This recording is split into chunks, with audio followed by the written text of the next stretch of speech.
ана туралы жыр. Әлемнің жарығын сыйладың сен маған, даланың әр гүлін жинадың сен маған. Сен бердің құстардың қанатын самғаған, балаулық құштарын өзіңе арнаған. Әлдилеп, аялап, өсірген жемісің, самал жем саябақ, құшағың мен үшін. Есейіп кетсем де, мен саған сәбимін, көңілді көктемде көзімнен танимын. Біз екеуміз бәйшешекте ерте гүлдедік, қол ұстасып бақыт жырын шертеміз дедік. Қарсы қарап үйренсек те қар мен жаңбырға, бірақ қарсы тұра алмадық асау тағдырға. Құрбым, жан құрбым, бала кезіңнен, бақыт көріп ем қара көзіңнен. Кеттің ұмытып, мәңгі ұмыттың, жібін үздің ғой нәзік үміттің.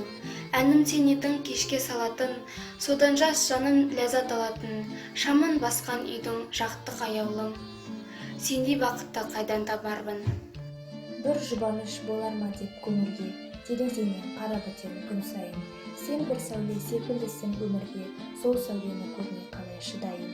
Өзің едің қылың шерткен жүректің, абайсызда ішке кіріп жасырын. Тапқан өзің бар тетігін тілектің, ұғынғандай сүйегінің жан сырын. Содан бері айлар өтті арада, асығамын бір көруге сәуле жан.